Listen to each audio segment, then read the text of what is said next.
Effectivement ay vice-président de l'Assemblée nationale Ismaïla Diallo moom moo nekk le premier vice-président de l'Assemblée, Cheikh Thioro Mbacké aussi nekk le deuxième vice-président de l'Assemblée nationale. En tout cas ñoom ñaar ñëpp daal nañ ni démissionné ci seen ay postes resté li nga xam ne moo nekk ay député bi. Est-ce que ñaar ñii ñoom ñaar Sénégal fal leen jox leen ay ndomba tànk ñu élire leen pour le peuple et par le peuple, ñu war a teewal askan bi ci biir njooree mu ñu xëy teg seen ay ndomba tànk pour li nga xam ne moo nekk lu ñu tuddee loyauté ak fidélité envers un homme politique. Est-ce que ñi mérité te ñu am benn ndombal tànk ci biir gouvernement bi bay wax ci biir ci askan bi. xam nga moo taxoon fan yële bi loolu bi mu amee maa ngi doon comparer ci sa benn post Facebook bu ma def. mooy comparer le Pastef à une secte quoi destructrice. avec un gourou boo xam ne moo nekk ci bopp bi. Sa volonté est appliquée par tous les membres de la secte. J'ai même comparé ce gourou à Jim Jones. Jim Jones ku fàttaliku mooy secte boobu la xaw ma du soleil xaw ma nangam bu amoon Guyana la amoon xaw ma yu demee noonu ay temps yàgg na nga xam ni finalement il avait contraint tout le monde à un suicide collectif. gis nga wala mu mel ni Totorina. mel na une mafia sicilienne. avec un capo di capi bu mel ni nu mu tudd Totorina. nga xam ne lu mu wax rek moom la ñëpp di appliquer par force. On a l'impression que ces gens ils sont en train de s'amuser avec benn institution boo xam ni. mais qui a fait ses preuves dans ce pays. muy l'Assemblée nationale. dañ koy foyer à l'heure actuelle fi mu nekk nii ci fan yi ñu génn. depuis bi ñu défenestré Ousmane Sonko à l'Assemblée nationale. nga xam ni de manière illégale bravant la loi et tout.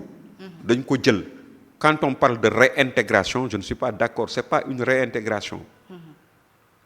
c'est une intégration par la force. à l'Assemblée nationale loolu la ñu def.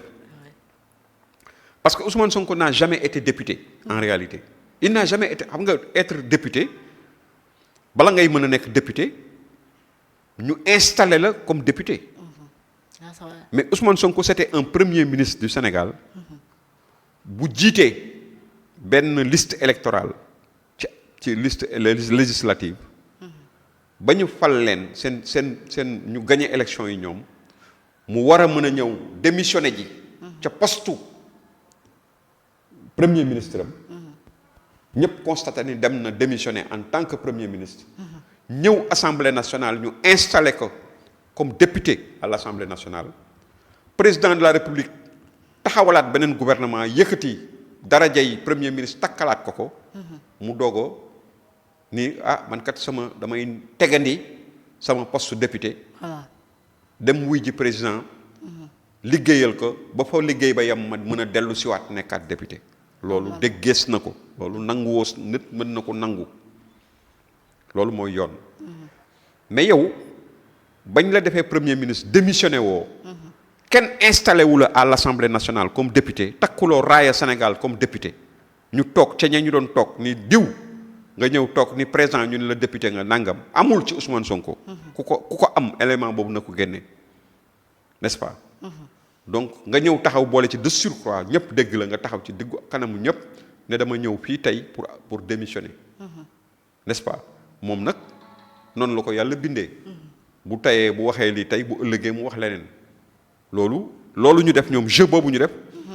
nga xam ne àll kan dafa jóg ni moom démissionné wul mais dafa. suspension la jot. dafa def suspension. loolu jàpp naa ni wuruj la loolu lañ tub wolof di wooyee wuruj. wuruj kat nag. warul nekk nit ku ñuy jox confiance ci état. parce que bu fekkee ni da nga maanaam affiché filmu kaboy ñëw dawal indu wurujkat nga. naxekat nga. donc loolu yëpp ñu xam ko ñu foog ni ci la ñuy yem ñi xaar conseil constitutionnel. li nga xam ne moom la requête bi nga xam ne moom la opposition sénégalaise dugal. ñuy xool fan la wànnente di mujjee ki gëtam. di am yaakaar lool ci ni kii danañ ko déjjati fa mu nekk danañ ko fa débusquer. génne ko ci biti n'est-ce pas. tey ñu yeewaat suba ñu tegaat beneen acte. ki nga xam ne moo doon premier vice-président ak beneen vice-président pour quelle raison ñu naan ay convenances personnelles démissionné nañu. loolu man ba mu amee dama ni Malick Ndiaye la ñuy xalaat xëy na moom la ñuy xaajal yoon. comme dàq nañ déjjati nañ ko ci la mu nekkoon président assemblée nationale. ñu jox ko léegi mu am lale et ça lui permet de garder peut-être yenn privilèges yi mu amoon comme par exemple fa mu dëkk xaw ma nu ñu koy tuddee xaw ma lan rok Jolof gi mu dëkk. moom fi mu dëkk résidence bi mu dëkk. ah d'accord. voilà résidence la bu nga xam ne man xaw ma sax fu mu nekk mais dégg naa nit ñi di wax naan Eden Rock xaw ma nangam. xam naa ni ça doit être quelque fu bakkane la war a. fu bakkane la war a doon comme ñoom lu bakkane rek la ñu bëgg fu bakkane la war nekk ci bakkane moom dafa feeñ ci seen lépp n'est-ce pas. donc pour peut-être garder des privilèges yi nga xam ne xaw na ko ñàkk ci ni mu bàyyee poste président assemblée nationale bi. parce que bu fekkee ni dafa war a dëkk par exemple foofu ñuy wax résidence boobu président assemblée nationale bi fi war a dëkk bàyyi ka ak moom on dira toujours que c'est la présidence de l'assemblée nationale.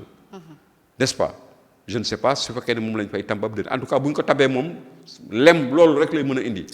keneen ki ñu bëgg may place aussi ci sama xalaat. mooy peut-être Amadou Ba. nga xam ne nekkoon na ministre. ñenn ñi sax di ko gën a jegeleeg Diomaye am na temps yu nga xam ne ñu bëri dañ ñu woon Amadou Ba nitu Diomaye la bien sûr. n'est-ce pas. parce que boo ko seetee Diomaye coalition Diomaye moom moo demoon di ko représenter au niveau du conseil ci élection yi. c'était le représentant au niveau des élections ensuite boole ci encore gis nañu ba ñuy recycler même maire yi moom moo wax ne Ousmane Sonko moo waxoon ni Ousmane Sonko mooy audio boobu fuité woon. Ousmane Sonko moo joxe ndigal ni. nañu recevoir maire yi yaatal affaire bi. récupérer maire yi tous les transhumants nañ leen dugal. ba mu indoon fi coow lu rëy ñu ne dafa weer Ousmane Sonko ci loolu nga xam ne moom mooy loolu la doon làq ci suuf.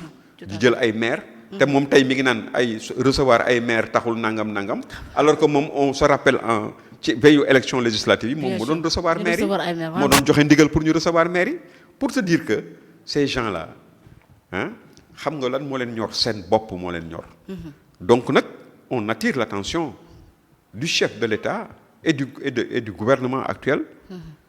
ci li nga xam ne actuellement ñi ngi koy seetaan di ko boyal muy dem ñii amee affaire bi di ko foye.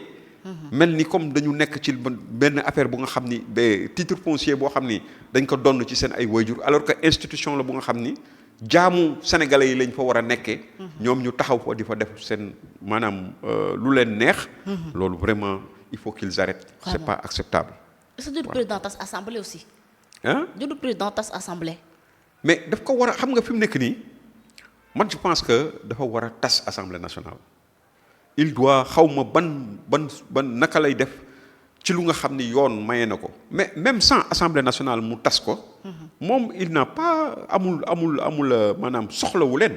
en réalité le président peut diriger ce pays par ordonnance. ça c'est clair président ñoom am na gouvernement am na premier ministre nee nañu ñoom daaneelu ñu premier ministre mais mën na di diriger dëkk bi par ay décret ak par ay arrêté ministériel. jeex na. mais Ousmane Sonko comme président de l'Assemblée nationale loolu on attend parce que c'est une question bu nga xam ne lu jàmp la. il faut que le conseil constitutionnel lettuñu wala mu firiñu. parce que loo xam ne la mënul xaar. parce que tout ce qui est en train de se faire est en train de se faire sur le dos du peuple sénégalais. ay démission yi nga xam ne cascade de démission yi di am changer place yi am nga xam ne kenn mësu ko gis dans ce pays. yu mel noonu. mag yi nga xam ne ñoom la ñu def au niveau de l'Assemblée nationale. mais il faut que li ko mën a arrêter tey mooy la décision du conseil constitutionnel génn ñu xam effectivement lan moo ci sur quoi sur quel pied danser. loolu c'est vraiment urgent. vraiment merci beaucoup doyen alors ñu waxtaanee leneen ñeel li nga xam ne moom moo nekk mbirum ASER ak